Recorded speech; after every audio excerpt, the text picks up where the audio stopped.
पुंडलिक वरदार विठ्ठल श्री ज्ञानदेव तुकाराम पंढरीनाथ भगवान की जय। गोपाल कृष्ण भगवान की जय। प्रभु श्री रामचंद्र भगवान की जय।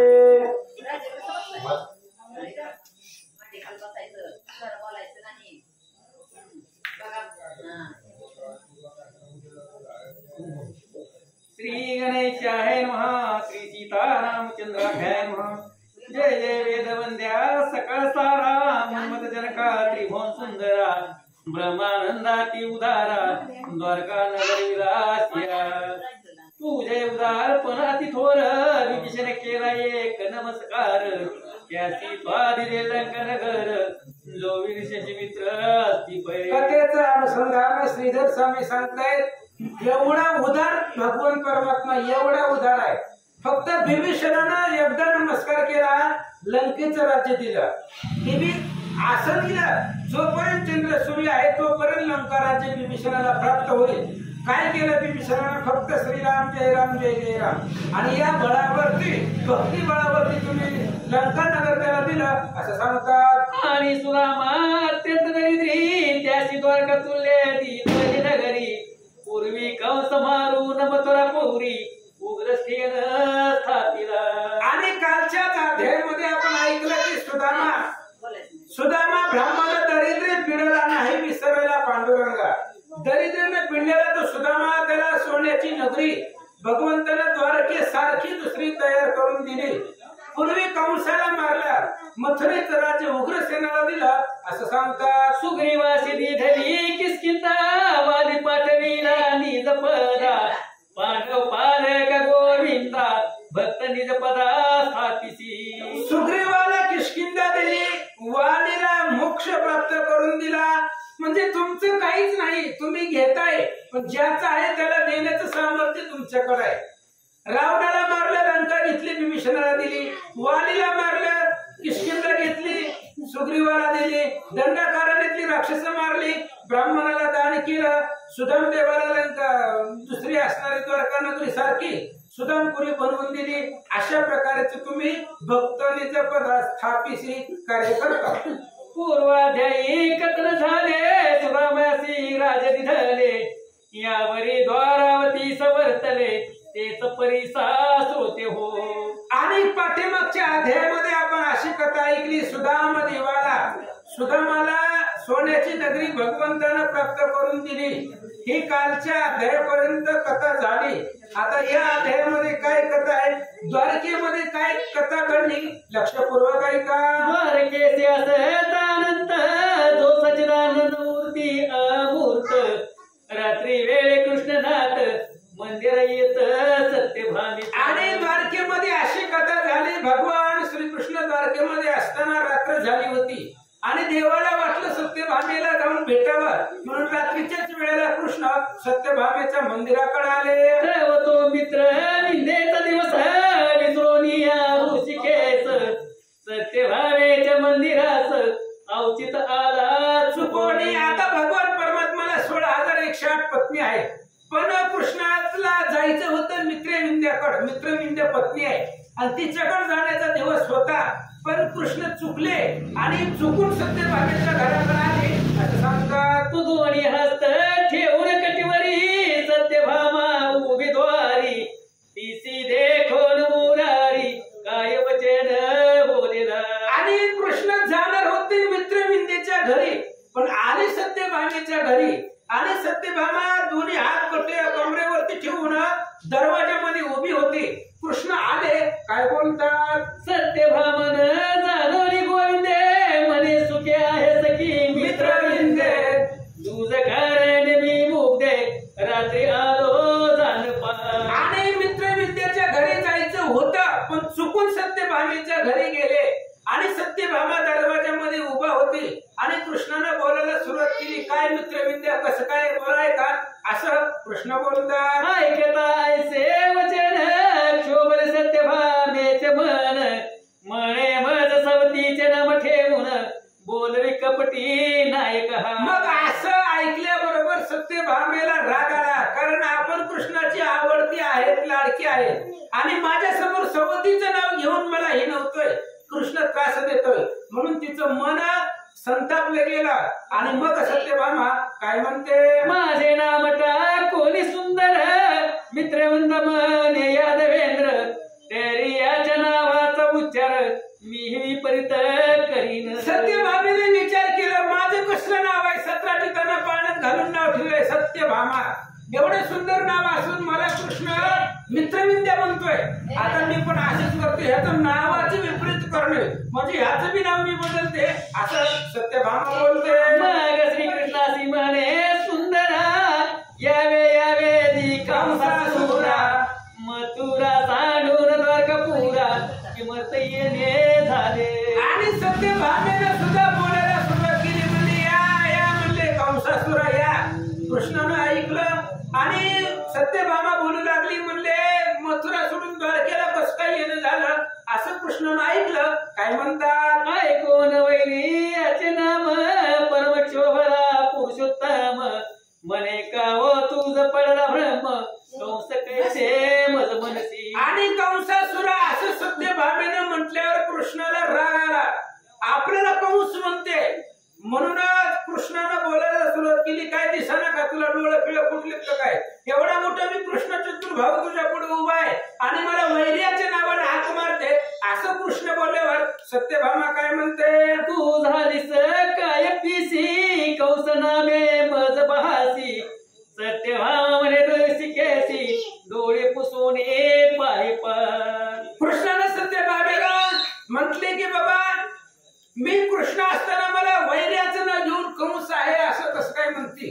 मग सत्यभामेने म्हटले जरा डोळं पुसा, झोप झाली का नाही म्हणले, दरवाजामध्ये कोण आहे जरा डोळं उघडून बघा असं सत्यभामा बोलते. मोठे आहे मित्रविंदा लवकरी दावाजी गोविंदा, हासे हारे मुकुंदा ऐकून शब्द तियेचा. सत्यभामेने सांगितले जरा डोळं उघडा आणि बघा, मित्रविद्या कुठे मला दाखवा.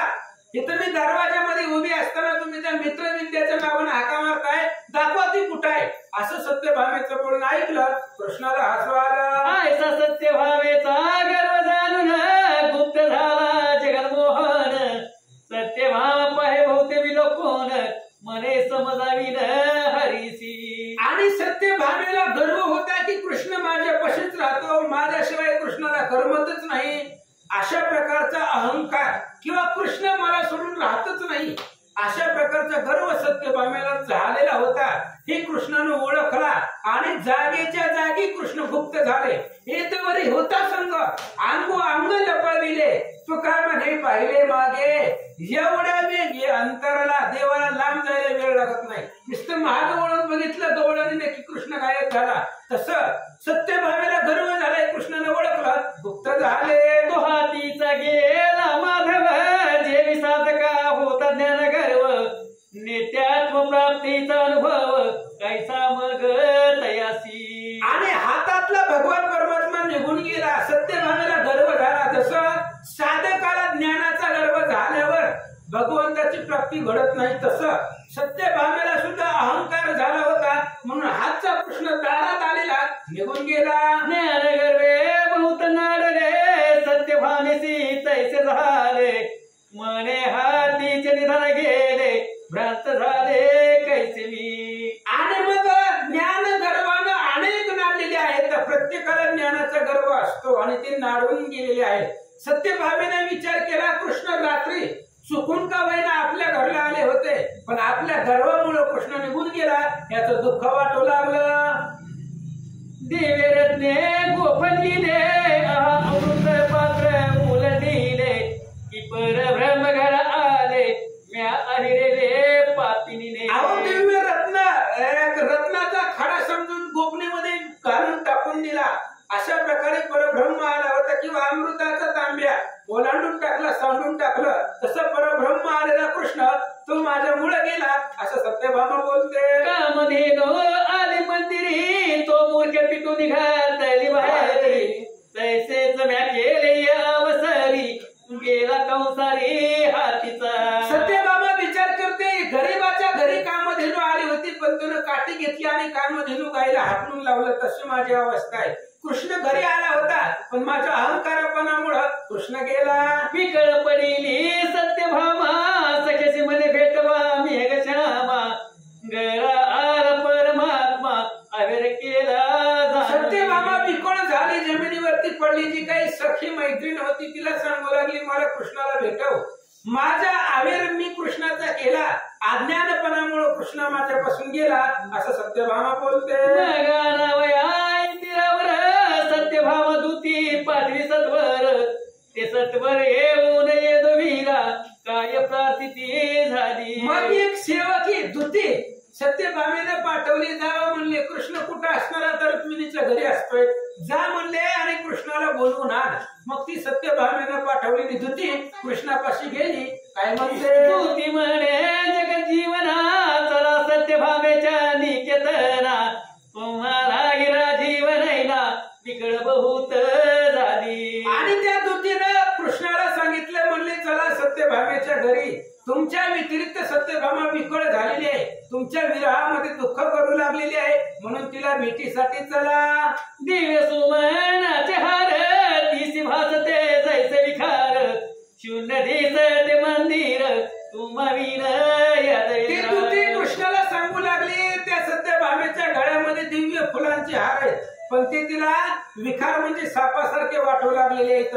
अनेक दागदागिने अलंकार आहेत, पण तिला ते त्या ठिकाणी आवडत नाहीये. तुमच्या व्यतिरिक्त घराला किंमत नाहीये असं ती दूती सांगते. देऊन वस्त्रे आरभने दूती गौरवली मधुसदने म्हणे गदगमने माझे येणे नव्हे आता सर्वथा. मग कृष्णाने त्या दूतीचा गौरव केला. सेविकीचे तिला वस्त्र अलंकार नवीन फुलाचे हार वगैरे वगैरे दिले आणि सांगितलं आता मी सत्यभामेच्या घरला येणार नाही असं बोलू लागले. तो इकडे सत्यभामा मंदिरी हरिप्राप्ती लागी खेद करी घडी घडी येऊन पाहे द्वारी म्हणे मुरारी न याची. आणि इकडे सत्यभामा घरामध्ये कृष्णासाठी खेद करू लागली, रडू लागली, दुःख करू लागली. कृष्ण काय येत नाही, वेळोवेळीला दरवाजामध्ये यायचं, डोकावून पाहायचं, अजून कृष्ण का आला नाही असं सत्यभामा बोलते. सेजेवरी अरळ सुखाले चंदनागर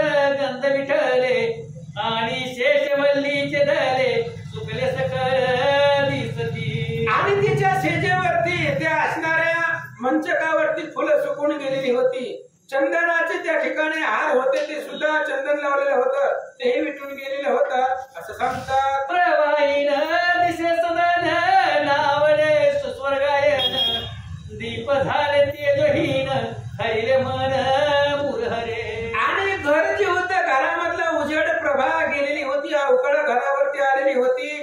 सुंदर अशा प्रकारचं गायन आवडत नव्हतं, सगळं दिव्याला तेज नव्हतं, म्हणजे कृष्णाशिवाय घराला किंमत नाही असं सांगतात.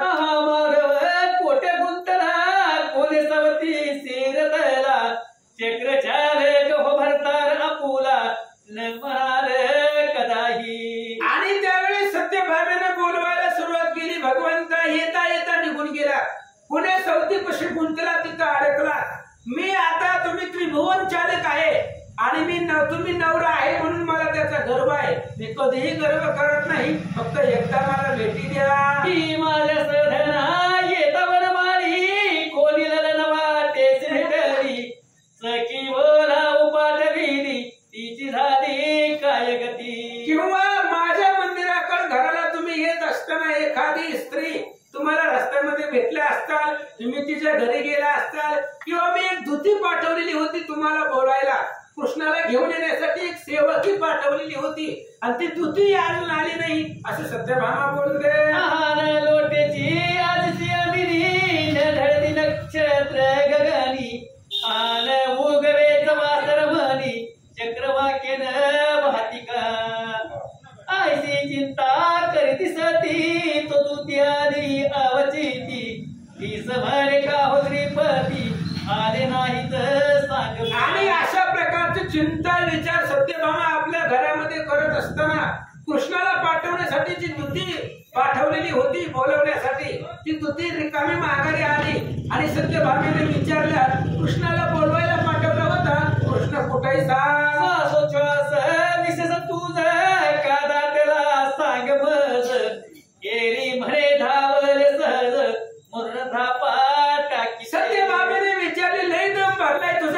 दाबा टाकीत टाकीत टाकीत श्वास देत देत इथं आली.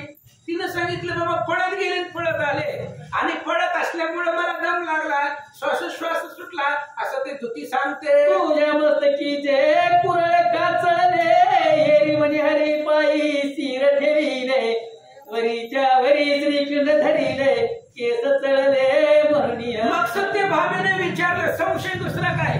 सत्यभामेने विचारलं तुझ्या डोक्यावरचे केस सगळे विस्कटलेले आहेत कसं काय? जाताना चांगला भांग पाडून गेली होती आणि आल्यावर केस कसं काय विस्कटले तुझे? तिने सांगितलं बाबा आता तो कृष्ण आहे, देवाधिदेव आहे, गेले गेले मी त्याच्या पाया पडले आणि कृष्णानं माझ्या डोक्यावरती हात ठेवला म्हणून डोक्यावरचे केस विस्कटलेले असं धुती बोलू लागली. तुझे सुकुमार चिर का भिजले सांग समग्र काय करू रे आधीच विचार तोही निर्धार कळेना. अरे बाबा तुझा असणारा पदर भिजलेला आहे, कसं काय भिजला? कृष्णाला बोलवायला पाठवलं होता, तुझा पदर कसं काय भिजलाय मला सांग. ये म्हणे मत्स्यावतार हरी धरून शोधी सागर मी तेथे प्रवेशता समग्र शेला भिजला साजनी. आणि सत्यभामेला विचारलं की बाबा तुझा पदर कसं काय भिजलाय? आता त्या धुतीने सांगितलं मी कुठे गेलते? कृष्णाला बघायला गेलते. कृष्णाला बघायला गेल्यावर तुझा नवरा माशाचा अवतार त्यानं धारण केला होता आणि पाण्यात उडी मारली होती. मग त्याला शोधण्यासाठी मी त्या समुद्राच्या किनाऱ्याला गेले तेव्हा माझा पदर भिजला. तुझी दृष्टी का झाली घुरणीत निद्रा मोडली दिसे सत्य तू हरी रूपी झाली सरत चिन्ह सर्व दिसती. आणि तुझे डोळे जरा लाल भडक ताठरलेले दिसतात कसं काय? डोळे लाल भडक दिसतात, झोप तुझी नीट झालेली नाही, निद्रा भंग झालेली दिसते, म्हणजे तू कृष्णाबरोबर रत झालेली आहे अशी सगळी चिन्ह मला तुझ्या चेहऱ्यावरती दिसतात असं सत्यभामा बोलते. म्हणे कमट झाला तुला भ्रतार पूर्व दृष्टी पाहता परम तीव्र त्याच्या दर्शन शरीर भाव सकळ राहिले. मग तिने सांगितलं बाबा मी कृष्णाला शोधायला गेल्यावर तुझा नवरा कासव झाला होता आणि कासव झाल्यावर पूर्व दृष्टीने तो माझ्याकडे पाहिलं आणि त्यानं पूर्व दृष्टीने पाहिल्याबरोबर माझ्या शरीरामधले सगळे भाव बदलले असं ते धुती सांगू लागले. मामा म्हणे तुझे अधर जाण ते दंश केला देता चुंबन येरी म्हणे हरी सुकर झाला जाण अवचिताची दात लागला. आणि मग तिने विचारलं तुझं जी होट आहे ती होटाला तुझ्या असणारा दाताचा डाग लागलेला आहे कसं काय? कृष्णानं काय चुंबन वगैरे तुला दिलं काय? मग तुझ्या होटाला दात कसं काय लागलेलं चिन्ह दिसत आहे? तिने सांगितलं बाबा तुझा असणारा पती शुकर झालेला आहे, त्यानं दाढेवरती पृथ्वी धरली होती आणि तेव्हा चुकून दात होटाला लागला असं ती धुती सांगू लागले. म्हणे तुझ्या दरदान भामा म्हणे तुझे पयोधर तेथे नके उतरी परम तीव्र म्या दुग्ध रक्षा वया माजर पाठविले शालिने. आणि सत्यभामा विचार करू लागली तुझी असणारे जे काय पयोधर स्थळ आहे तिथं असणाऱ्या कृष्णाची नखे रुतलेली दिसतात. आता सत्यभामा विचार करते मी दूध सांभाळायला मांजराला पाठवलंय, आता मांजराला जर दूध सांभाळायला पाठवलं तर ती व्यवस्थित सांभाळ करील का? तसं मी कृष्णाला आणण्यासाठी तुला पाठवलं हीच माझी चुकी आहे सत्यभामा बोलते. तू ती दे प्रतिउत्तर नरसिंह झाला तुझा म्या त्याचा धरीला कर चला सत्वर म्हणून.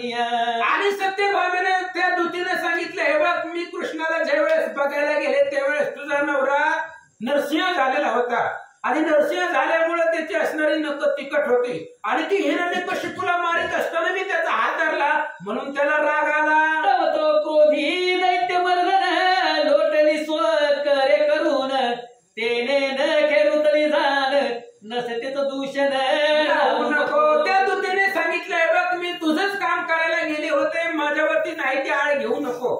मी ज्यावेळेस कृष्णाला बोलवायला गेले तेव्हा तुझा नवरा सिंह झालेला होता नरसिंह, त्याने हिरण्यकशिपूला मारित असताना मी हात धरला, मला लगेच रागाने त्यानं ढकलून दिलं, त्यावेळेस त्याची नखे मला लागली असं ती दूती सांगते. म्हणे तुझं सत्वर पाठविले तरी एवढा वेळ कोठे कमीले दूती उत्तर काय बोले संपादनी ते ऐका. आणि मग सत्यभामेने विचारलं तुला मी कवा पाठवलेले होतो, तू आली कवा? किती वेळ झालं मग एवढा उशीर कस काय लागला तुला? कुठं बसली होती? लवकर सांग. तुझा व्रतार घन नीळ झाला बळीचा द्वारपाल, शोधित गेल रसातळ म्हणून वेळ लागला. आता ते तुतीने उत्तर दिलं, तुझ्या नवऱ्याला हुडकायला गेले होते तेव्हा ते बळीचा द्वारपाळ होते, द्वारपाळ झालेला होता तो. मग आता त्याला हुडकायला वेळ लागेल ना, रसातळाला जायचंय आणि सुतळामध्ये पाहता बळी राहत होता. मग एवढा वेळ जात असताना रसातळापर्यंत जाताना मला येताना उशीर लागला. आगे दिव्य पटकुल आणि चोळी मज कदापि न देईवन माळी, सनका देखने लागे चरण धुळी वस्त्र दिदनी तुझ कैसी. मग अशा ऐकलाय, पण भगवान श्रीकृष्णानं नवीन वस्त्र अलंकार साडी चोळी देऊन तिचा गौरव करून तिला माघारी पाठवलं होतं. मग सत्यभामीने विचारलं, कसं काय लग्न झाल्यापासून मला ही नवीन साडी घेऊन दिली नाही, आणि तू सेविका असताना तुला कस काय एवढे असणारे दागदागिने साडी वस्त्र अलंकार कस काय कृष्णानं दिले, असं सत्यभामा विचारते. तुझा पती परशुधर क्षेत्रे मधून जे पावल थोर, ते वेळी मी राहून सत्वर उभे पुढे ठाकले. त्यावेळेस त्या दूतीने सांगितले, हे बघ तुझा नवरा परशुराम झालेला होता आणि परशुराम होऊन त्यानं 21 वेळा पृथ्वी क्षत्रिय केली, तेव्हा परशुरामाचा विजय झाला आणि त्याच वेळेला मी तिथं जाऊन पोचले. काय झाला?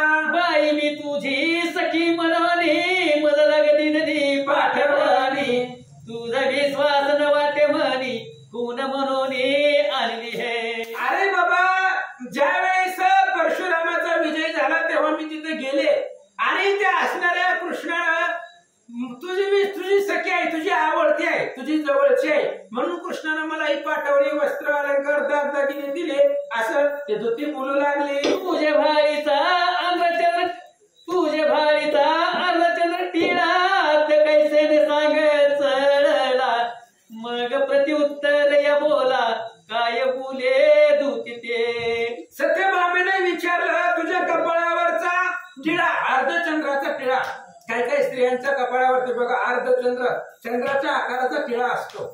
सत्यभामेने विचारलं, तुझ्या कपाळावरचा जो अर्धचंद्र टिळा आहे तो टिळा कस काय पुसलाय, टिळा मला कसा पुसला किंवा तो भिजला कसा मला सांग. श्रीरामे बंदीचे सोडविल निर्जर, त्यात राहूही सुटला परम क्रूर, त्यासी देखताचा हा चंद्र बिहून या चढला जो. आणि लगेच त्या दूतीने उत्तर दिले, म्हणले ज्या वेळेस मी तुझ्या नवऱ्याला हुडकाय गेले तेव्हा त्यानं राम अवतार धरलेला होता आणि त्यानं रावणाला मारलं, सगळे देव लोक सुटले बंदीचे सुटले. त्यावेळेस राहू परम क्रूर आहे आणि ते राहूही सुटला आणि राहूला बघितल्यावर चंद्र घाबरला म्हणून कपाळावर चढला. तरी मला यागर चंद्र शीतळ, तुझ्या अंगी चरचिला पातळ, तो वहावलस कळ काय निमित्त सांग पा. मग तिने विचारलं सत्यभामेनं, तुझ्या अंगावरती चंदन शीतळ आहे, थंड आहे आणि चंदन लावताना घट्ट होता, मग तो चंदन पातळ कसं काय झाला आणि तो वाहून म्हणजे पुसून कसं काय गेला मला सांग. द्वादश गावे अग्नी अद्भुत, गिळी क्षण न लागता कृष्णनाथ, ते समाई श्वेद आला बहुत म्हणून चंदन भंगला. आणि त्या दूतीने सांगितलं, हे बघ मी कृष्णाला हुडकायला गेले त्यावेळेस कृष्णाला 12 गावाने गिळलेला होता, त्यामुळं घाम आलेला होता आणि घामामुळं जे काही चंदन आहे ती पातळ होऊन वितळून गेलं, पुसून गेलं असं ती दूती सांगते. तुवा तेथे बहुत उशीर लावावया काय विचार, दूती म्हणे बहुत अवतार पती तुझा झाला गे. सत्यभामेने पुढचा प्रश्न विचारला, लय वेळ झाला, एवढा वेळ कस काय लावला तू, कृष्णाला बोलवून आणायला एवढा वेळ लागतो का? दूतीने सांगितलं, मी तुझ्या नवऱ्याला हुडकायला गेलते पण तेव्हा त्यानं बौद्ध अवतार धारण केलेला होता म्हणून उशीर लागला. शस्त्र विस्त्र विरहित अरण्यात नग्न फिरत, कोठे नदीसेच अव्यक्त म्हणून उशीर लागला. आणि ते बौद्ध अवतार त्यानं धारण केलेला, हातामध्ये शस्त्र नाही अस्त्र नाही, अरण्यामध्ये नग्न फिरत होता, कुठंच दिसत नव्हता म्हणून हुडकायला वेळ लागला. का तुझा उतरला मृगांक अंजन वाहवले सुरेख, सत्य तो भोगील कृष्ण सुख संपादनी व्यक्त करी. अरे तुझा जो असणारा मुखचंद्र आहे तो मुखचंद्र उतरलेला आहे कसं काय, आणि जे काय असणारा अंजन आहे डोळ्यामधलं ते सुद्धा वाहून म्हणजे तुझ्या चेहऱ्यावरती सुख आहे, मग तू कृष्ण सुखाचा आनंद तू घेतलेला आहे असं सत्यभामा बोलते. ती म्हणे ऐक सावकाच पाहावा गेले तुझ्या पतीस, तो त्यासी क्रोध चढला विशेष देखून उत्कर्ष म्लेच्छाचा. आणि मग ऐक म्हणले आता माझा असणारा मुखचंद्र का उतरलाय ते सांगते. मी तुझ्या नवऱ्याला शोधायला गेले होते तेव्हा त्यानं काय झालेलं होतं, मुलींचे बहुत वाढलेले होते म्हणून त्याला राग आलेला होता, मुलींचा उत्कर्ष वाढलेला होता म्हणून तुझ्या नवऱ्याला राग आला असं ते दुती सांगते. मग हाती घेऊन या कुंत तुरंगी बैसवया झाला उदित, तो क्रोधायमान मजसीमात एकही वाई न बोले. हातामध्ये भाला घेतलेला होता त्यानं आणि वाहनावरती बसण्यासाठी तयार झालेला होता. दैत्याचा उत्कर्ष बघून त्या तुझ्या नवऱ्याला राग आलेला होता म्हणून तो मला काहीच बोलत नव्हता. हरी न बोले म्हणून बाई माझे झाले रुदन, तेने व्हावले अंजन मूक मृगांक.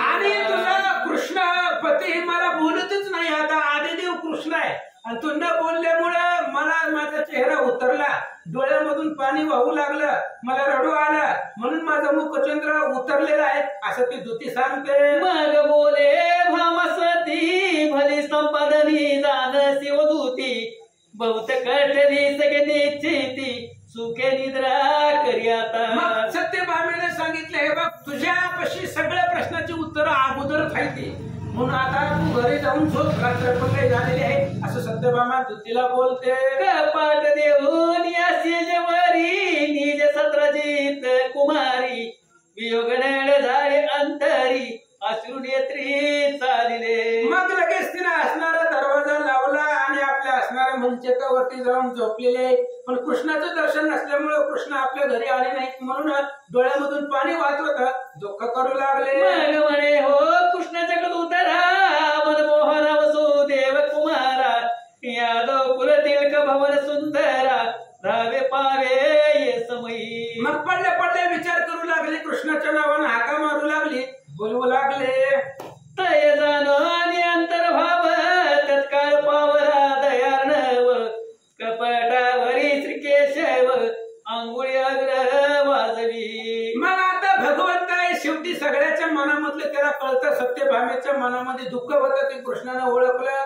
मग तिच्या दरवाजामध्ये आले, तिने दरवाजा लावलेला होता, कृष्णानं असा दरवाजावरती थापा टाकल्या आणि दार वाजवलं. तय जाणून सत्यभामा बाळी मागुती करी हरी चिरळी, म्हणे कोण तस्कर ये वेळी कपटावरी हानी. मग सत्यभामेने ओळखलं कृष्ण झालाय, पण म्हणले अजून एकदा बघू, कृष्णाची थोडीशी चेष्टा करू म्हणून सत्यभामेने बोलायला सुरुवात केलं. कोण आहे म्हणले एवढ्या रात्रीच्याला, कोणचा चोर आहे माझ्या दरवाजावरती हात थापा मारतोय असं सत्यभामा बोलते. हरी म्हणी ओ कुटीले मी माधव आलो ये वेळे, निद्रेने काय भरमले डोळे उसने होई सावध. मग लगेच कृष्णाने सांगितलं मी माधव आहे, भगवान परमात्मा आहे, तुझा कृष्ण आहे, जरा डोळं उघड, डोळं पुस आणि माझ्याकडे बघत असं कृष्ण बोलतात. मग सत्यभामा बोलत माधव नामे वसंत, तरी वसंत वसावे वनात येते किमर्त आगमन. मग लगेच सत्यभामेनं आतून बोलायला सुरुवात केली, तुम्ही कोण आहे? माधव आहे. माधव म्हणजेच वसंत ऋतू आहे. मग वसंत ऋतूने कुठे राहावं अरण्यामध्ये, इथं माझ्या घरी काय काम आहे? सत्यभामा बोलते. हरी म्हणे मी चक्रधर तुझ लागी पावल सत्वर, ये रे म्हणे तू कुलाला निर्धार रात्री कासया आलासी. कृष्णाने सांगितलं मी चक्रधर आहे, सुदर्शन चक्र माझ्या हातामध्ये वागवतो म्हणून मला चक्रधर म्हणतात. सत्यभामेने सांगितलं मग चक्र आहे तर त्या कुंभाराच्या इथं जाऊन राहा, एवढ्या रात्रीच्याला माझा दरवाजा कशाला वाजवायला असं सत्यभामा हातून बोलते. हरी म्हणे धरणीधर येरी म्हणे तूच फणीवर, कोणाशी डंका वयासाचार रात्री एवढ्या आलासी. कृष्णाने सांगितलं मी धरणीधर आहे, पृथ्वी डोक्यावरती धरलेला शेष तो मीच आहे. मग सत्यभामेने विचारलं शेष आहे तर मग इथं मला धडकण्यासाठी कशाला आला? कृष्ण म्हणे काळ्या सर्प आघासूर, त्याशी संवारिता मी महावीर, एरी म्हणे तो द्विजेंद्र इमर्त येते आलासी. कृष्णाने सांगितलं मी बालपणामध्ये आगासूर, केशी, कालिया अशा नागांना मारले. मग सत्यभामेने म्हणले नागांना मारलं म्हणल्यावर मग तुम्ही गरुड असता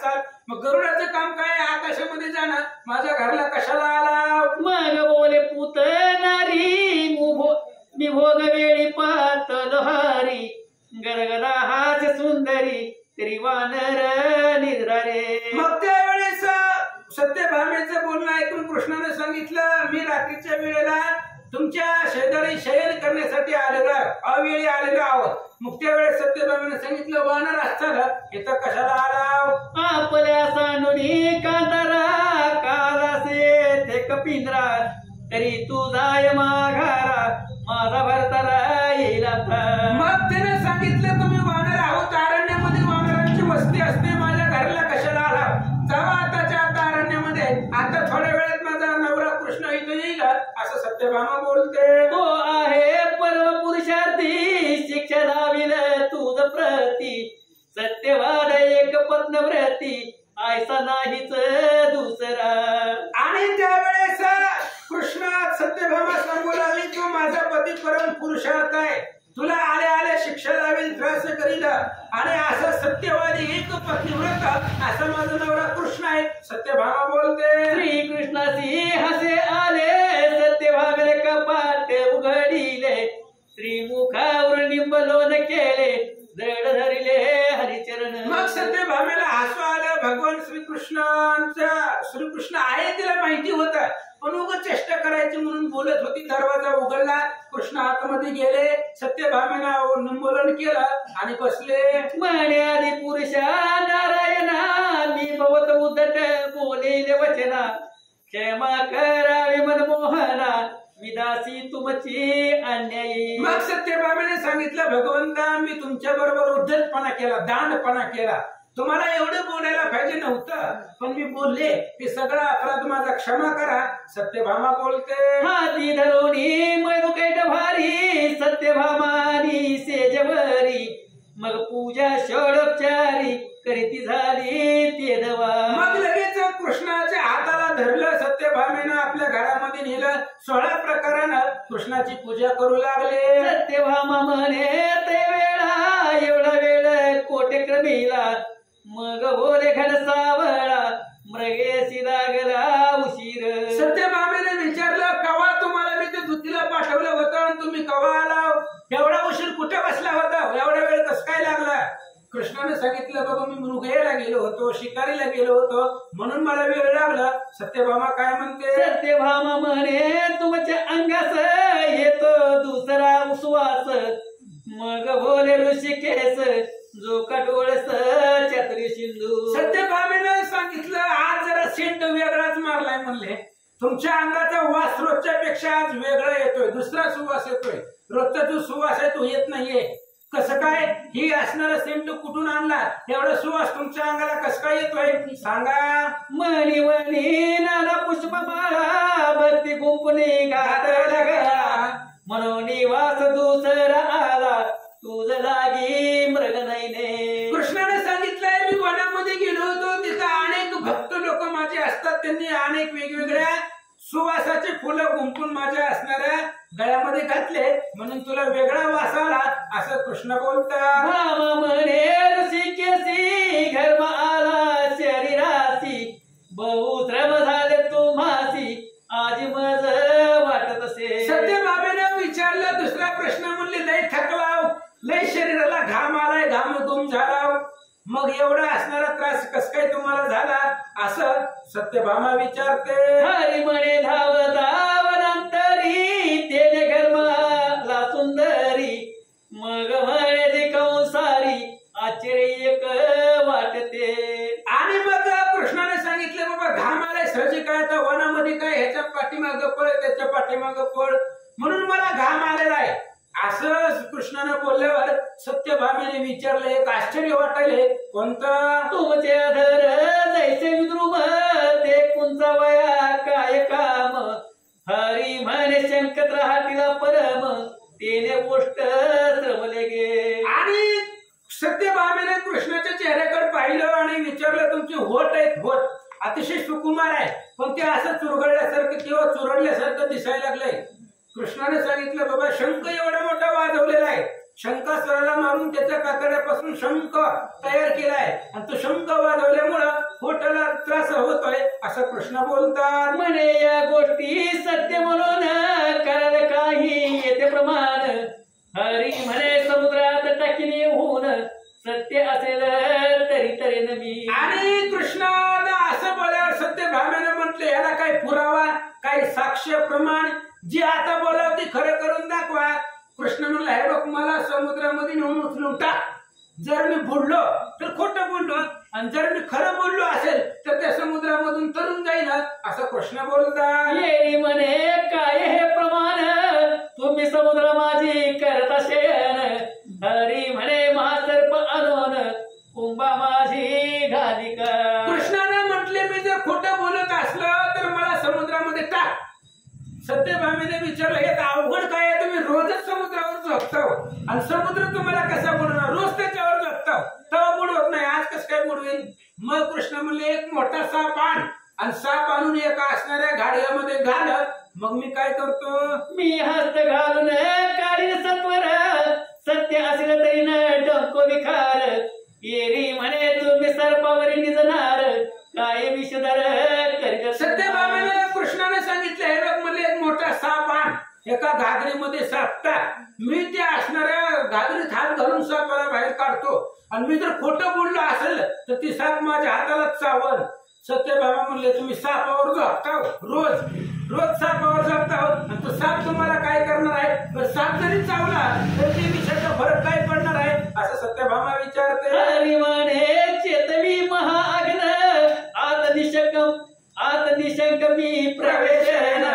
येरी म्हणे द्वादश गावे कृशान तुम्ही गिळीला बालपणी. मग कृष्णाने तिसरा पुरावा सांगितला. मुली इथं आता मोठं सुरपुराण आग्नी लाव, त्या आगीमध्ये मी उडी टाकतो.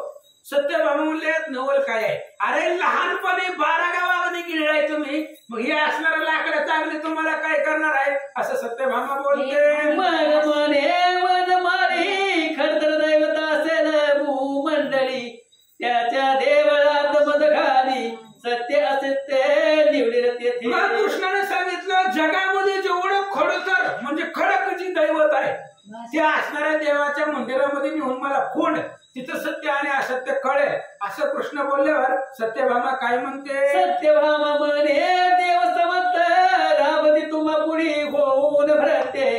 हरी म्हणे तुला यंत्र करून त्वरित मज त्यात बैसवी. आणि त्यावेळेस सत्यभामेने सांगितलं असा कोणता देव आहे तुमच्यापेक्षा मोठा कडक. अरे सगळे देव तुमच्यापाशी रागवतात, सगळे देव तुमच्या असणाऱ्या चरणाचे दास आहेत. मग कृष्ण म्हणला वजन काटा आण आणि त्या असणाऱ्या वजनामध्ये त्या तुळेमध्ये पारण्यामध्ये मला बसव असं कृष्ण बोलतात.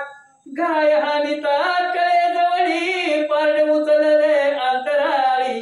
सत्य असत्य सकळी निवडेल ते गजगमने. आणि एक तराजू आण आणि दुसऱ्या पारण्यामध्ये मला बसव आणि एक घाव दुसऱ्या पारण्यावरती आण, लगेच तराजू आपोआप उचलेल. मग तिथं असत्य आणि असत्य म्हणजे मी खरं बोललोय का खोटं बोललोय तुझ्या लक्षात येईल. मग बोले ते गोरटी अनंत ब्रह्मांडे तुमचे पोटी. तुमचे वजन करवय जग जेती तुला कोटुनी अनुगी. मग कृष्णाचं असं बोलणं ऐकल्यावर सत्यभामेने सांगितलं आता तुमचं वजन काही कमी असणार आहे का. अनंत ब्रह्मांडे उदरी, अनंत ब्रह्मांड तुमच्या पोटात आहे आणि एवढ्या मोठ्याचं वजन करायला वजन काटा कुठून आणू. तुम्हा जवळी मागता प्रमाण सर्वही होईल अप्रमाण. म्हणून दृढ धरले चरण महिमा पूर्ण कळेन. अरे तुमच्यापाशी प्रमाण मागत असताना तुम्ही खरं बोलता का खोटं बोलता, ही जर तुमच्यापाशी ह्याच साक्ष मागत असताना जग असं प्रमाणच नाहीये, कारण तुम्हाला तुलूच करू शकत नाही अशा प्रकारे बोलू लागले. एकांत सुखशैली सत्यभामा भोगी चक्रपाणी. सचिदानंद मोक्षदानी लीला दावी भक्तसी. असं म्हणले. अशा प्रकारे सत्यभामा आणि श्रीकृष्ण मंचकावरती झोपले. ती रात्र त्यांनी क्रमवली. भक्ताला लीला दाखवणारा भगवंत आहे असं श्रीधर स्वामी सांगतात. कमल उद्भवत एके दिवशी आला सत्यभामेच्या ग्रहाची. येरी धावून लागे चरणाची बैसावयासी असन दिन. मग आता एक दिवस असं झालं ही नारद महाराज हातामध्ये विणा घेतला आणि नारायण नारायण करीत सत्यभामेच्या घरी आले. आल्याबरोबर सत्यभामेनं नारदांची पूजा केली. 16 प्रकारानं महाराजांना आसनावरती बसवलं आणि सत्यभामा काय विचारते. पूजा करून षोडोपचार म्हणे परिसाजी एक विचार. जन्मोजन्मी श्रीकृष्ण भरतार व्हावे ऐसे वाटत असे. मग नारद महाराज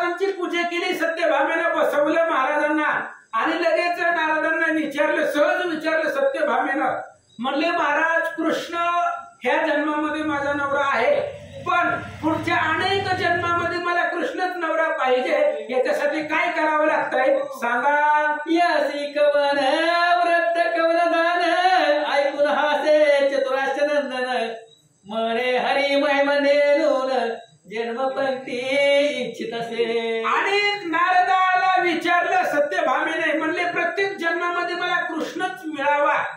नारदाने विचार केला, जर हिच्यापाशी कृष्णच आहे मग हिला जन्म पाहिजेच कशाला.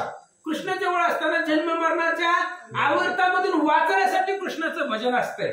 पुराण कशाला लावतोय आपण, जन्म मरणातून आपली सुटका व्हावी म्हणून भजन करतोय भगवंताचं. मग नारदाने विचार केला, कृष्णाचं महिमा हिला कळलेलाच नाही, कृष्ण हिच्यापाशी असताना अजून जन्म घेण्याची हिची अपेक्षा आहे असं नारद महाराज बोलतात. हे श्रीकृष्णाची पत्नी होऊन हिचे अद्यापी न जाय अज्ञान दुर्धर कमळाजवळी बैसोन सुवासनीय दोन्ही चिकली लोळे. विचार केला नारदाने, ही कृष्णाच्या जवळ आहे, कृष्ण हिच्या जवळ आहे, तरी सुद्धा हिचं अज्ञान अजून गेलेलं नाहीये.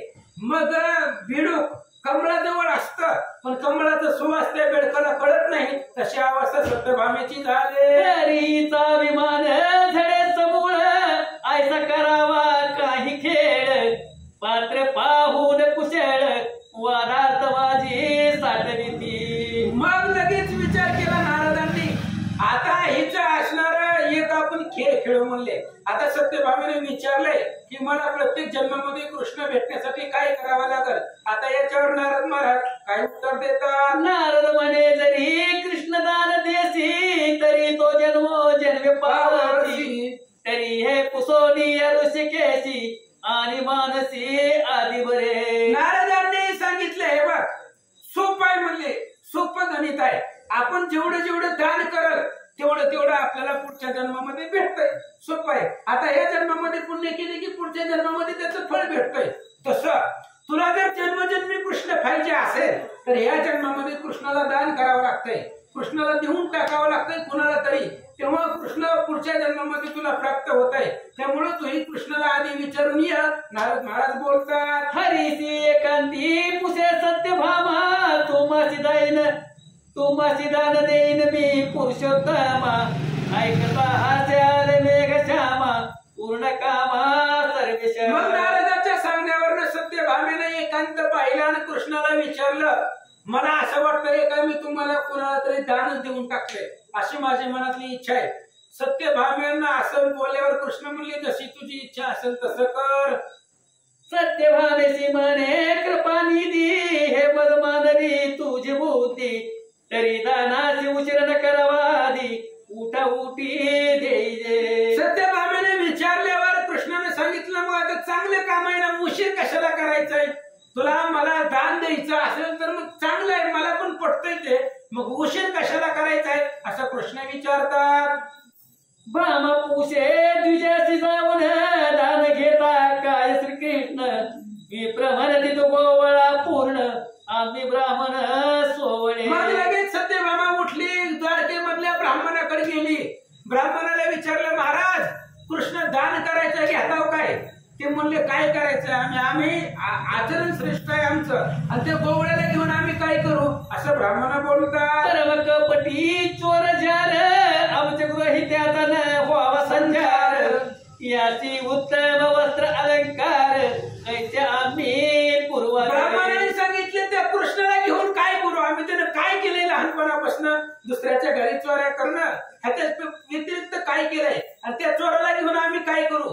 बरं त्या कृष्णाला जर घेतलं तर त्याला रोज नवीन कपडे आणून द्यावी लागतील, आम्ही कुठून द्यावी असं ब्राह्मण बोलतात. कृष्णदानाचा अंगीकार करायला करीती कोणी विप्र अविद्येने वेष्टिले साचार कृष्ण महिमान नेती. कृष्णाला दान करण्याचा विचार चालू आहे सत्यभामेचा, पण कृष्णाला घ्यायलाच कुणी तयार नाही, कारण कृष्णाचा महिमाच कुणाला कळला नाही, म्हणून कृष्णाला कोणी घेत नव्हतं असं सांगतात. आनंद जन्मीचे तपाचरण तरी हाता येईल श्रीकृष्ण असो सत्यभाव परतोन नारदवळी पातली. मग सगळी द्वारका फिरली सत्यभामा, कृष्णाला घेताव काय, पण कोणीच कृष्णाला घ्यायला तयार नव्हतं, कारण पुण्य लागतं कृष्ण काही कुणाच्याही घरी जातो का? पुण्य लागतं, सुकृत पाहिजे तेव्हा कृष्ण आवडतो, घेऊ वाटतो. पण सत्यभामा दमली, मग शेवटी नारदापाशी आली. काय म्हणते? म्हणे कोणीच दान घेते तत्वता, तू तरी अंगीकार्य कार्य आता. कृष्ण दानाचे ब्रह्मसूता, पात्र धन्य तुची पै. आणि सत्यभामा नारदापाशी आली, म्हणले महाराज मी अख्ख्या द्वारकेमध्ये फिरले पण कोणीच कृष्णाला घ्यायला तयार नाही. मग आता तुम्हीच कृष्णाला दान घ्या आणि तुम्हीच योग्य पात्रतेचे आहात असं सत्यभामा बोलते. नारद म्हणे अवश्य मी दान घेतो जगन्निवास, पूर्ण ब्रह्म पुराण पुरुष अनायासे हात. नारदाने सांगितले ठीक आहे बाबा, आता तुझी इच्छा असेल तर मी घेतो, तुझी एवढी विनंती करतोय तर मी कृष्णाला दान घेतो असं नारद महाराज बोलतात. सत्यभामा म्हणे यदुवीरा दानासी पात्र नारद बरा, हे मानले की तुमच्या विचारा हरी म्हणे त्वरा करावी. लगेच कृष्ण आला, सत्यभामा गेली आणि सत्यभामाने सांगितलं मी तुम्हाला दान केलं. कृष्ण म्हणले कोणाला केलंय? म्हणले ती नारद महाराज. काय काम आहे त्याला? म्हणले मी त्याला दान केलंय. मग कृष्ण म्हणले आता लवकरात लवकर त्या नारदाला योग्य मुहूर्तावरती मला दान करून टाक. पुष्यार्क योग उत्तम बहुत, ऐसा पुढे न साधे मुहूर्त. नारदा जवळ आला श्रीकृष्णनाथ, वस्त्राभरणी श्रंगारुनी. पुष्यार्क मुहूर्त आहे, असा मुहूर्त कोणा येणार नाही म्हणून तो मुहूर्त उद्याच आहे, तर लगेचच मला नारदाला दान करून टाक असं कृष्ण बोलतात. संकल्प करून यथा साग नारद करी देत श्रीरंग, जो क्षीराब्दी धरत रंग पूर्ण निसंग परब्रह्म. मग लगेच सत्यभामे आली, तिने असणारा संकल्प केला, कृष्णाचा हात घेतला, नारदाच्या हातामध्ये दिला आणि सांगितलं आजपासून कृष्ण तुम्हाला दान केलाय, घेऊन जावा. नारद म्हणे वनमाळी हा ब्रह्माविन घेई का जवळी, तंतू तुटले नमुळी श्रुती स्वर सावळी दे. आता नारदाने विचार केला, म्हणले कृष्ण आपण घेतलाय, मग काय फुकट घेतलाय काय? काम धंदा करावा लागते की. मग नारदाने सांगितलं महाराज कृष्ण ही आता विना तुम्ही सांभाळा, पण लक्षात ठेवा विण्याची तार तुटू न देता विना व्यवस्थित सांभाळ करा.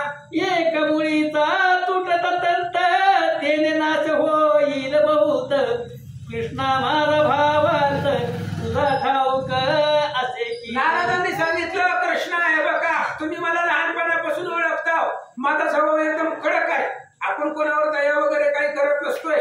ह्या विण्याचा एक जरी द्वारा तारा तुटली तर मग मला लय लवकर राग येत आहे असं नारद महाराज बोलतात. माझी देवता अर्चनाची पेटी जतन करी का जग जेटी, नारद चालीला उठ उठे पाहे दृष्टी सत्यभामा. कृष्णाने सांगितलं मी देवपूजा करतो, ती देवपूजेचं सामान ह्या पेटीमध्ये आहे, तुम्ही ही पेटी डोक्यावरती वागवायची, गळ्यामध्ये विना वागवायचा आणि मी पुढे चालणार, माझ्या पाठीमागे तुम्ही चालायचं. असं करत कृष्ण निघाले. पुढे जातो कमल पुत्र, मागे चाले शतपत्र नेत्र, जो मेघ श्याम कोमल गात्र, सहस्त्र वक्त्र वर्णी जाय. मग लगेच नारदांनी विना कृष्णाच्या गळ्यात टाकला, पेटी डोक्यावरती दिली, पुढे नारद महाराज निघाले, मागून कृष्ण निघाले. ज्याचं वर्णन करायला शेषाला सुद्धा शक्य नाही असा कृष्ण नारदांच्या माग माग निघाला. द्वारकेचे मन तिजन जगदवंद्य हा जगजीवन, त्याच्या खांदे ओझे देऊन नारद मुनी. आता द्वारकेमध्ये सगळी बातमी पसरली, सत्यभामेनं कृष्णाला दान केला, सत्यभामेनं दान केला आणि सगळी लोक बघू लागली. नारदानं कृष्णाच्या गळ्यामध्ये विना, डोक्यावर पिठी आणि नारदाच्या पाठीमागे कृष्ण जात असताना सगळी द्वारकेची लोक पाहू लागले. नारद म्हणे ऋषिकेशी कार्य हळूहळू चालतोसी, ग्रहाश अजून सोडीसी कैसा साधिसी परमार्थ. नारदाने सांगितलं देवा पटापटा चला की. म्हणले एवढ्या दमाने असतंय का चालायचं? अजून घराची आशा सुटली नाही काय? 8 वाजले तरी मंदिराकडे रस्ता दिसत नाही. घराची आशा तुमची सुटली नाही अजून ना? कृष्ण असं नारद बोलल्यावर कृष्ण काय म्हणतात? आसो ऐसा शारग पाणी नारद दुर्गे लागे होनी, तो सत्यभामा निज सदनी योग नळे आळली. अशा प्रकारे नारद लांब कृष्णाला घेऊन गेले. सत्यभामेच्या घरापासून सत्यभामा घरामध्ये रडत बसले. तळमळी विरह करून म्हणे हातीचे गेले ध्यान. हे कृष्ण म्हणून युगातडे सत्यभामा घरामध्ये गेली, दरवाजा लावला, रडू लागली. हातातलं रत्न गेले. कृष्ण कृष्ण कृष्ण कृष्ण म्हणून हाका मारू लागले. सत्यभामा करी रुदन आता कैसे देखील मधुसूदन. ठकून गेला ब्रह्मनंदन भुली पूर्ण घास. सत्यभामा रडू लागली. आता कृष्ण ह्याच जन्मामध्ये भेटणार आहे, तर पुढच्या 7 जन्मामध्ये कसा भेटायचा. ही नारद महाराज लय हुशार आहे. त्यानं मला भाषेमध्ये शब्दामध्ये फसवून हातातला कृष्ण घेऊन गेला. सत्यभामा बोलते, मग सत्यभामेची आसनानी मिळालं सकळ कृष्ण कामिनी. म्हणती भली गे करणी दान चक्र पाणी दीन. मग ही सगळी बातमी द्वारकेमध्ये पसरली. 16,108 पत्न्या सत्यभामेच्या घरी आल्या. आणि मग सगळ्याच स्त्रिया सत्यभामेला काय बोलतात ऐका. जांबुवंती म्हणे आम्ही इतक्या जणी जवळ असता कृष्ण कामिनी. दान द्यावया तुझ लागूनी तूच धनी न झालीसी. आणि जांबुवंतीने बोलायला सुरुवात केली. आम्ही 16,108 बायका होतो आणि एवढ्यामध्ये तूच कस काय कृष्णाला दान केलं. तेवढा अधिकार तुला कोणी दिला सांग. आज अजित जगतपती त्यासी कैच्या जन्मपंक्ती. तुझ कोणी रीडली हिमती दुःखदायक अंकते. अरे बाबा आम्ही एवढ्या असताना तूच कृष्णाला दान कसं केलं. आणि तू कृष्ण जन्माच्या पलीकडचा आहे आणि 7 जन्मामध्ये कृष्ण तुला पाहिजे. तू जन्मच घेत नाही, जन्माच्या पलीकडचा आहे. ही मती ही डोक्यामध्ये तुझे विचार कुणी घातला त्याचं नाव सांग. मग बोलली 17 कुमारी बरा मस्तर साधीला सुंदरी. तू आपुले हित तरी काय विचारले सांग पा. आणि मग त्यावेळेस लगेच असणारे बोलू लागले बाकीच्या स्त्रिया. अरे बाबा तू मत्सर साधलेला आहे. तुम्ही तरी आज कृष्ण दान केला, काय तुझ्या पदरामध्ये पडलं सांग. पायावरी घालून पाशन मोडीने जायचे आपले चरण. जैसा आपणच रुचीची भरून नेत्र बळे दवडीने. अरे बाबा जांबुवंती बोलते काय कृष्ण दान करून तुला काय मिळलं. मोठा दगड घेतला आणि आपल्या पायावर घातलाय, तशी अवस्था तुझी झाली. ही आपुलेची छेदुन्या प्राघान वैर्यासी केला अपशकून.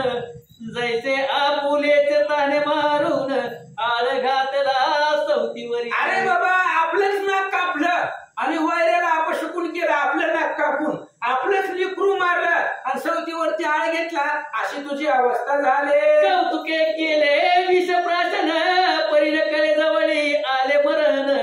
तैसे तुवा श्रीकृष्ण दान करून केले अनहित. अरे कौतुकानं उगत चेष्टा म्हणून विष प्राशन करायचं, पण विष पेल्यावर मरण निश्चित आहे.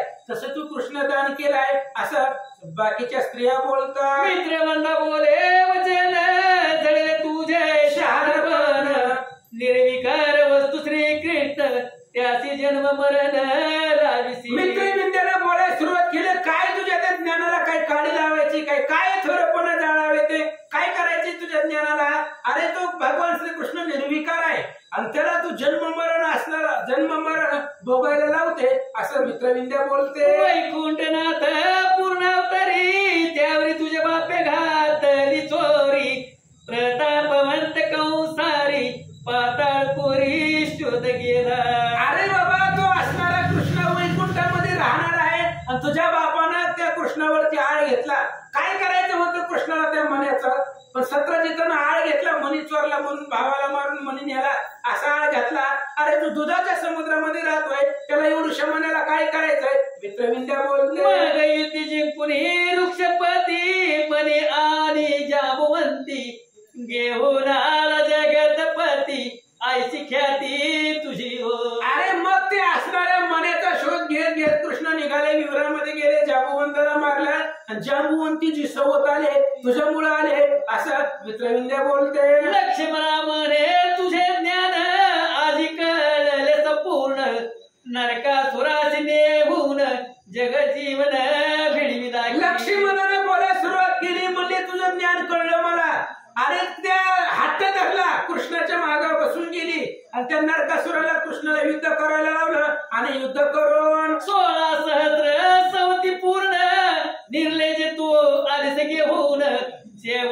हरी दिलेला दान शहाणपण व्हावं. अरे लाज वाटत नाही तुला? त्या नरकासुराबरोबर युद्ध करायला लावलं कृष्णाला आणि 16,100 स्त्रिया तू घेऊन आले.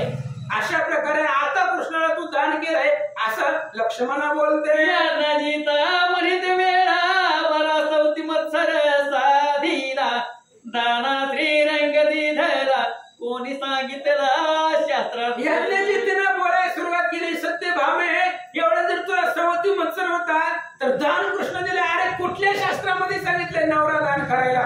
कुठल्या पुस्तकामध्ये वाचलंय सांग? नारदे आदिले स्वर्ग सुमन हे रुक्मिणी सिद्धी धरले म्हणून तू अनर्थ केला पूर्ण तुझे गुण जाणून. अरे बाबा आम्हाला तुझे सगळे गुण माहितीये. त्या नारदाने स्वर्गामधून सहज पारिजातकाचं फुल आणलं आणि कृष्णाने ते सहज मनामध्ये काही नसताना रुक्मिणीला दिलं. तर एवढा असणारा आटापिटा तू त्या एका फुलासाठी केला असं स्त्रिया बोलतात. की घडी घडी क्षुर लागते म्हणून उदरीचे टाकेले फाडून जैसे देवळाचे शिखर पाडून पवळा भोवती रचेला. अरे बाबा आता पोट आहे म्हणल्यावर भूक लागणार, तहान लागणार, सारखं सारखं जेवावं लागतंय, भूक लागते म्हणून पोटच फाडायचं का? तशी अवस्था तुझी झाली असं स्त्रिया बोलतात. की गाठी असता काही धन म्हणून तोडून टाकले स्वचरण वसते मोडून यसधन मांडव पुढे घातला तैसेच ही तुला केले पूर्ण दानाशी दिला जगनमोहन तू मद्रावती बोले वचन तुझे ज्ञान दग्ध. तशा प्रकारे तू केलंय, कृष्णाला दान केलं असं यज्ञजिती बोलत असताना लगेच असणारी तिसरी स्त्री बोलू लागली. मद्रावती काय म्हणते? ज्या हरीचे करीत स्मरण तुटे जन्म संसार बंधन सर्व चित्त निर्गुण तयाचे गुण लाविशी. मद्रावती सांगू लागली अरे ज्याचं स्मरण केल्यावर जन्म मरण संपत असं अचिंतनीय भगवान परमात्मा आहे. त्याचं चिंतन केल्यावर जन्म मरण संपत आणि त्याला तू जन्म मरण लावते असं मद्रावती सांगते. तो देवकी धावली काळ म्हणे तो दानसी दिदले माझे बाळ नव मास पोटी वाईला घन नीळ जो का निर्मळ अंतर्बाह्य. देवकी पळत पळत आले आणि सत्यभामेला विचारलं तू कस काय कृष्णाला दान देण्याचा अधिकार? अरे त्या कृष्णाला मी 9 महिने पोटामध्ये वागवलंय आणि दान द्यायला तू कशी अधिकारी झाली असं देवकी बोलते. मी जवळ असता जननी आणि या 16 सहस्र कामिनी ध्यान द्यावा या स्वामिनी तूच कैसी झाली. देवकी विचारते अरे कृष्ण तुमचा नवरा नंतर आहे, आधी माझं लेकरू आहे. ते 9 महिने त्या कृष्णाला मी पोटात वागवलंय आणि असं असणारा माझं बाळ 16,108 बायका असताना त्या कृष्णाची मालकीन तूच कशी झाली असं देवकी बोलते. जेणे तुझा पिता मारिला तो शतधन्वापूर्वी वर योजीला तो सोडून तो कृष्ण वरीला मनी आलीला म्हणून. देवकीने सांगितलं अरे ज्याने तुझ्या बापाला मारलं तो शतधन्वा त्याच्याबरोबर तुझं लग्न बापाने तुझ्या ठरवलं होतं आणि त्या शतधन्वाला सोडलं आणि मनी आणला म्हणून माझ्या कृष्णाबरोबर माझ्या लेकराबरोबर लग्न केलं असं देवकी बोलते. सत्यभामा अगोवदन कोणासी न देई प्रतिवचन जैसे तस्करासी होता प्रचिक दौशन तो कळ सोसून उगत राहे. मग आता सत्यभामा सगळ्याचं ऐकून घेतली, कुणालाच उत्तर देत तोंडच नव्हतं ते कसं उत्तर द्यायचं. विंचू चावल्यावर कसं आता गप बसावं लागतंय, कळा सहन कराव्या लागतात जोर. तशा पद्धतीने आता सत्यभामेला सगळ्याचं म्हणणं ऐकून घेऊ लागले. केव्हा चोराची जननी रडून लागे प्रकट जनी आसो बळी भद्रे ऐकले करणे ब्रह्मनंदने हरिलेला. किंवा चोराची आई आहे उघड असं जगापुढे लढू शकत नसते ते. तशा पद्धतीने अवस्था सत्यभामेची झाली होती असं म्हणले. बळीराम दादाला कळलं की नारद महाराज कृष्णाला घेऊन चालले. सिद्ध करून चतुरंग दळभार धावन निघाला बळीभद्र वसुदेव उद्धव अक्रूर क्रूरसेन धावत असे. मग बळीराम दादानं चतुरंग दळ सिद्ध केला. उद्धव अक्रूर वसुदेव 56 कोटी सेना नारदांनी बळीराम दादानं तयार केल्या आणि निघाले. मनदी नारद मैद पूर्ण सत्यभावेशी घाली मोहन श्रीकृष्ण कृष्ण जगाचे जीवन नेतो चोरून स्वर्गसी. बळीराम दादा विचार करू लागले हे नारद म्हणजे मैंड आहे आणि सत्यभामेला मोहन टाकलं, काहीतरी शब्दामध्ये गोड बोलून फसवलं आणि जगात जीवन असणाऱ्या कृष्णाला घेऊन निघालाय असं बळीराम दादा बोलतात. दुरी देखून दरबार नारदाची म्हणे योधवीर, आमचे वडील आले समग्र शिक्षा थोर करते आम्हा.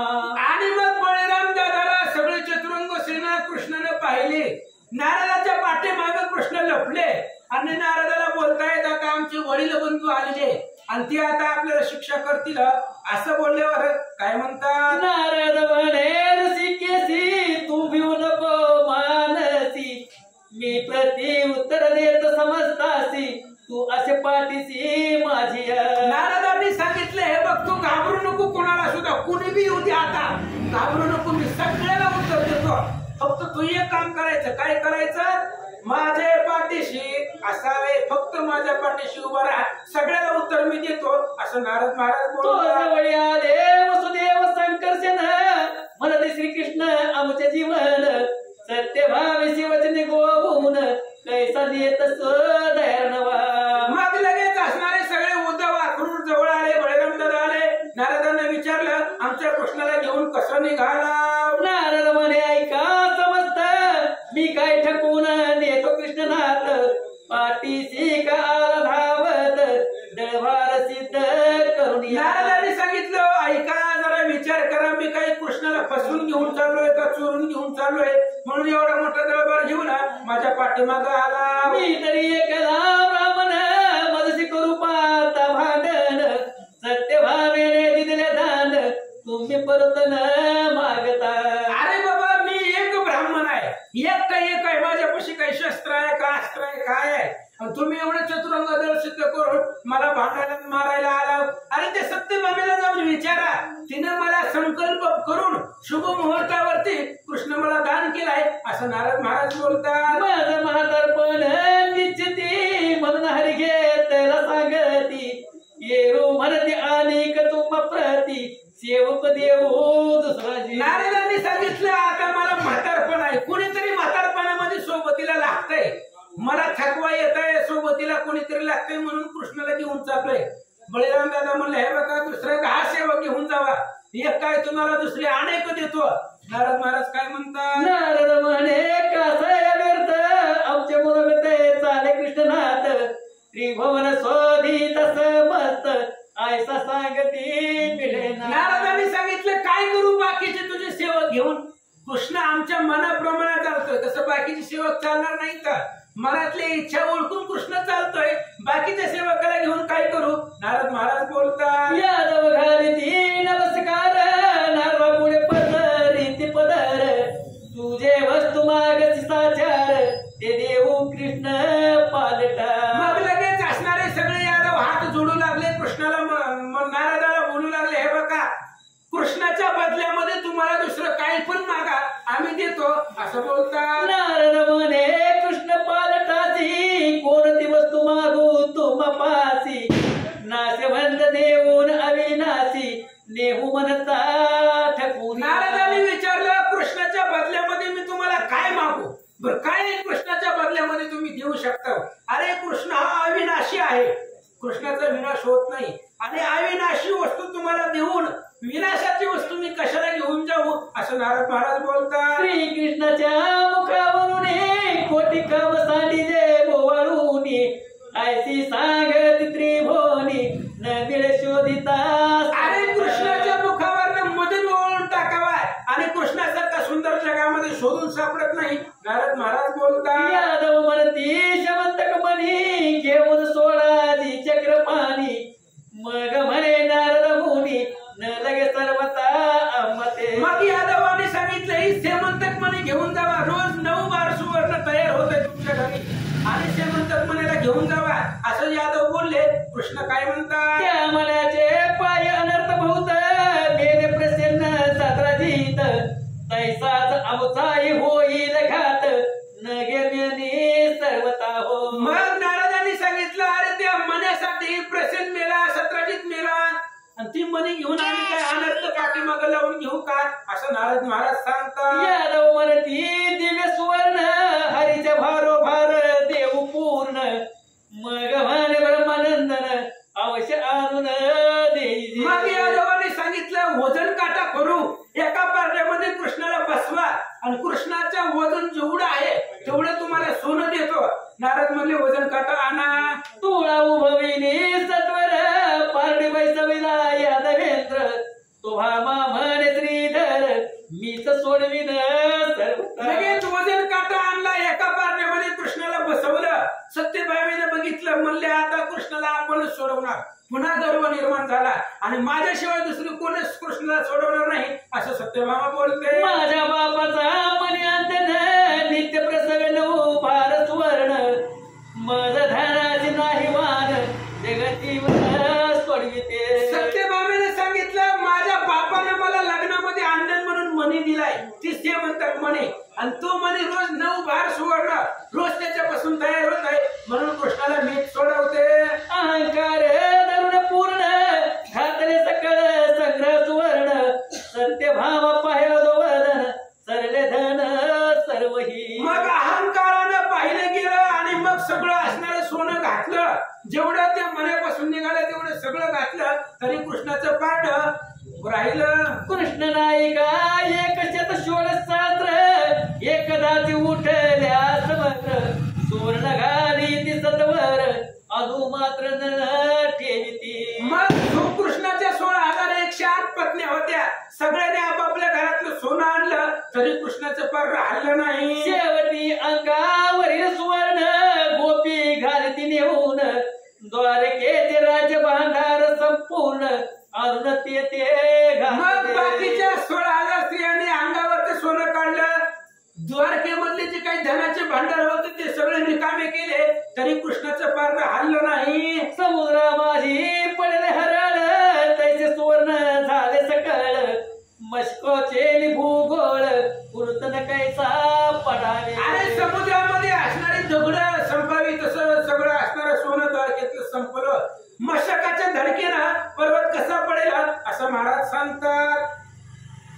उंच आहे किती नभ काय गणू शेक शरभ आदित्य मंडळ सुप्रभ मोजवे केली तमाते मेरूची वदनाची पाही काठी घातली जैसी राई तैसे द्वारकेचे धन सर्वही तुळे माझी हळवट सकळ नगरीचे लोक धावले त्याही आपुले सुवर्ण घातले गुंज भरी नाही उरले द्वारके माझी कांती. मग सगळ्या द्वारकेमधल्या लोकांनी आपल्याकडे जेवढं सोनं होतं तेवढं सगळं त्या पारण्यावरती टाकलं.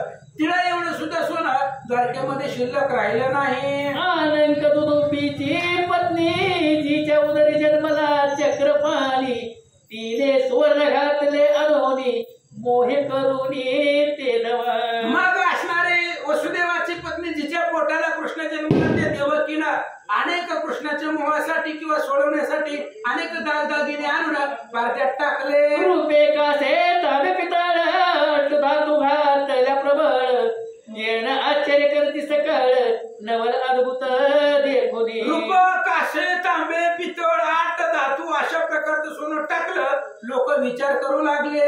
वृक्ष शाखेवरी देखा भार घालून बैसी पिपलिका तैशा अष्टधातू सकळिका तुळे माझी. लोक म्हणू लागले आज कृष्णाचं एवढं वजन कसं काय वाढलं अचानक. अरे झाडावर मुंगीनं बसावं. आता मुंगी झाडावर बसली तिला काय फरक पडतो. तशा प्रकारे ही सगळं सोनं एका पारड्यामध्ये आहे तरी कृष्णाचं पारड हालत नाही आहे. लोक विचार करतात. आनंद ब्रह्मांडे त्याच्या पोटी तो पारडा बैसविला जग जेटी एक म्हणते हरिनाथ की कपटी जड बहुत झाला. आनंद ब्रह्मांड ज्याच्या पोटात आहे त्या कृष्णाला पारड्यामध्ये वजन करायला बसवलं. लोक म्हणू लागली ही लई नाटकी आहे. अनेक प्रकारचं नाटक करतोय मोठा जड झालाय असं लोक बोलतात. नारद आणि गोविंद दोघांनी मांडीला हा विनोद एक भोंदू एक मैंद सत्यभामेशी मिळाले. विचार करू लागले ही नारदाने आणि कृष्णाने प्लॅनिंग करून ठरवलंय एक भोंदू आणि एक मैंद आहे असं दोघंही सत्यभामेला मिळाले असं लोक बोलतात. एक झाड एक चोर एक कैलावा एक जार एक उदास एक उदार अनिवार दोघे न उचले पारडे देखून देव किरडे घाय मोकलूनी मने सत्यभामे वैरीनी अगतित करणी तो केली. कृष्णाचं पारड हल्लं नाही. देवकी रडू लागली, सत्यभामेला बोलू लागली, हा घटित माझं निकृत दान दिलं असं देवकी बोलते. भरतराचे केले दान हे झाले नाही अद्यापी श्रवण देवकी धरी नारदाचे चरण मद पुत्र दान देईगा. आणि त्यावेळेस देवकीने सांगितलं, अरे कुठल्याच ग्रंथामध्ये शास्त्रामध्ये नवऱ्याला दान केलंय असं ऐकलं बी नाही वाचलं बी नाही. मग आता देवकीला कळवळा आला कृष्णाचा. नारदाच्या पाया पडली आणि सांगू लागली, माझं लेकरू मला द्या. नारद म्हणे आली नाही रुक्मिणी जे त्रिभुवनपतीची पटराणी सुवर्ण बहुत आहे तिच्या सदनी तीस बोलावू पाठवाची. नारदांनी सांगितलं सगळ्या स्त्री आल्या, रुक्मिणी कशी आली नाही? त्या रुक्मिणीच्या घरी लय सोनं आहे, त्या रुक्मिणीला इथं बोलवून आणा असं नारद महाराज बोलतात. सगळ्याची मानली गोष्टी उद्धव पाठविला उठावती तो दृष्टी देखील गोरती जिचे पोटी मनमत सगळ्यांना जन्म. पटलं नारदाचं बोलणं. लगेच उद्धवाला सांगितलं जा रुक्मिणीला घेऊन या. उद्धव गेला, जिच्या पोटाला मनमत मदन जन्मलाय अशी रुक्मिणी उद्धवानं पाहिली. रत्न जडीत चौकी चांगली त्यावर जगन्माता बैसली शुभ्र वस्त्र मुक्त जग चोळी कंठी एकावळी डोलत आईची ती भीमकर दयरत्न उद्धव भक्ते दृष्टीने पूर्ण केले साठांगण मन वर्तमान निवेदित. अशा प्रकारचे असणारे रुक्मिणी त्या असणाऱ्या रत्न खचित पाण्यामध्ये बसलेली होती. उद्धव पुढे गेला, उद्धवाला पाहिलं. रुक्मिणीला उद्धवानं नमस्कार केला आणि सगळं वर्तमान सांगितलं. ऐकता साध्यत वर्तमान केले किंचित हास्यवदन तैसीच वृंदावनी जाऊन केले नमन तुळशीशी. वृंदावानं सगळं सांगितलं, असं असं झालंय. कृष्णाचं पारण लय जवळ आलं नाही. रुक्मिणी म्हणली मी आहे. मग रुक्मिणी उठली आणि तुळशी वृंदावनामध्ये गेली. तुळशीला प्रदक्षिणा केल्या, नमस्कार केला. त्रिवार प्रदक्षिणा करून घेतले पक्वदळ प्रार्थून रत्न ताटी घालून वरी दैव्य वस्त्र झाकिले. रुक्मिणी तुळशी पाशी गेल्या, तुळशीला 3 प्रदक्षिणा केल्या आणि तुळशीचं पिकलेलं पान, एकच पान, रुक्मिणीने ते पान हात ताटामध्ये घेतलं. रत्न खचित ते ताट होतं, त्या ताटावरती ते पान ठेवलं आणि वरी शुभ्र वस्त्र झाकलं. रुक्मिणी निघाले. जगती चमकत मनमत जनिनी आली तेत श्रीकृष्ण विकलो तो स्तुत षोडपचारे पुजिले. मग हंस गतीनं चमकत हळूहळू रुक्मिणी तिथं आली. आल्याबरोबर कृष्णाची आणि नारदांची पूजा 16 प्रकारानं रुक्मिणीनं केली. रुक्मिणीचा भाव निर्मळ तुळेवरी ठेविले तुळशी दळ श्रीकृष्णाचे परडत काळ आपोआप उचलले. रुक्मिणीचा भाव निर्मळ होता आणि देवाला काहीच लागत नाही, फक्त भाव लागतो. काही न लगे एक भावाची कारण तुका म्हणे आण विठ्ठलाची. रुक्मिणीने तुळशीचं पान घेतलं, पारड्यामध्ये टाकलं, टाकल्याबरोबर ती पारड खाली बसलं, कृष्णाचं पारड वर उचललं, असं सर्व पाहू लागले. सगळा माझी श्रेष्ठ भाव भावे सोड विला माधव विमानी तटस्थ पाहती देव पुष्प वर्षव करिता. ती सगळ्यामध्ये श्रेष्ठ भाव आहे आणि भावानेच कृष्णाला सोडवलं. कृष्णाचं पारड उचलल्याबरोबर देवलोकांनी फुलांचा वर्षाव केला. धन्य धन्य भीमक राजकुमारी तुळशीदल ठेवून तुळेवरी सोडवी मधु कैटभारी जो कंसारी भक्त. धन्य धन्य रुक्मिणीचा भाव आहे. फक्त तुळशीच्या पानावरती कृष्णाला सोडवलं म्हणजे एवढं सोनं आणलं, अख्ख्या द्वारकेतलं सोनं, पण एका तुळशीच्या पानाची बरोबरी करू शकत नाही. म्हणून गळ्यामध्ये तुळशीची माळ श्रेष्ठ आहे. तुळशीची बरोबरी जगात कुणीच करू शकत नाही. अहो अख्ख्या द्वारकेतलं सुवर्ण वेगळीकडं आणि तुळशीचं पान वेगळीकडे, तरी सुद्धा तुळशीचं पान श्रेष्ठ ठरलं गेलं. आणि त्याच तुळशीच्या पानानं आज कृष्णाला सोडवलं. श्रीधर स्वामी सांगते आदि पुरुषाची ज्ञानशक्ती अनंत शक्तीचे पुढे राबती ब्रह्मादिक बाळ निश्चिती नाचवी रात्र दिवस जे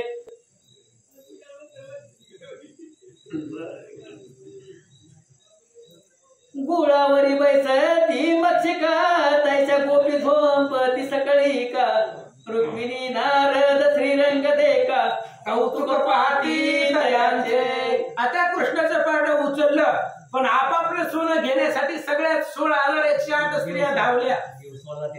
देव सोडून गेला. आता कृष्णाला कशाला सोडवायचं? आपलं मी किती घातलं होतं ते आपापलं, जसं गुळावरती माश्या बसाव्या तशा त्या पारड्यावरती सगळ्या गवळणी म्हणजे स्त्रिया आपलं आपलं सोनं घेण्यासाठी धावल्या. या परिजन नारळे देख श्रीकृष्ण भजनी झाले विनमुख खरे मानून धनधारा सुख झाले भ्रांत. अशा पद्धतीने लोक भुलून गेली आहेत, नाडलेली आहेत, कृष्णाचं भजन विसरले आणि धन दौलत दारा सुख आपलंच आहे म्हणून याच्यामध्ये भ्रमून गेले असं सांगतात. एक म्हणती माझी सरी देख एक म्हणे माझे पदक एक म्हणे माझा चिंताक सोडी वेगे. मग आता स्त्रियांची भांडण लागली. ही म्हणू लागली ही माझा आहे, ती म्हणू लागली सरी माझी आहे, ही म्हणते नाकातलं माझं आहे, पायातलं माझं आहे, कंबरबाद बंद माझा आहे असं स्त्रिया बोलतात. एक म्हणे शीस फुलचंद्र रेखा तो माझ्या नजर कडे टाका मुदिरा कडी गळ्याच्या टीका तानवळे ओळखा हो चुडे दोरे हात सर माझी दंडकटी बाजू बंद सुंदर माझ्या मुद्रिका परिकर मुंदहार माझे हे सत्यमामला रे लोभे करून म्या पर्वत समान घातले सुवर्णात माझे गुंजभर होता निन्य अनर्थ पूर्ण होईल. सत्यभामेने सांगितलं हे बघा पर्वतासारखं सोनं मी टाकलंय आणि त्यातलं तिळभर जरी सोनं मला कमी मिळालं तर पुन्हा मी अजून अनर्थ करील असं सत्यभामा बोलते. 16 सहस्त्र कृष्ण देखा देवक म्हणे तुम्ही अवघ्या मूर्खा माझे अलंकार मध पुढे टाका हसती गोपिका गदगद. 16,000 सुना होत्या आणि त्या सगळ्या सुनांना देवकीने सांगितलं म्हणले सरका बाजूला, अरे माझं सोनं आहे, माझ्या लेकराला सोडवण्यासाठी मी एवढं मोठं सोनं टाकलं होतं असं सासू बोलल्यावर सुना काय म्हणत्या म्हणती म्हातारपणी सोस गाव सुकला तुम्हास आता हे अलंकार सुनास वाट आम्हास मामिसे. सुना बोलू लागले म्हणले सासूबाई म्हातारपणी तुम्हाला कशाला दागदागिने लागते? आता वय झालंय गपचूप घरी बसावं, सुनांना देऊन टाकावं, कपाटाच्या चाव्या सुनाच्या हातामध्ये द्यायच्या असतात, तुम्ही घेऊन कशाला फिरता म्हणले असं सुना बोलल्या. मग असणाऱ्या देवकीनं काय बोलतात ऐका.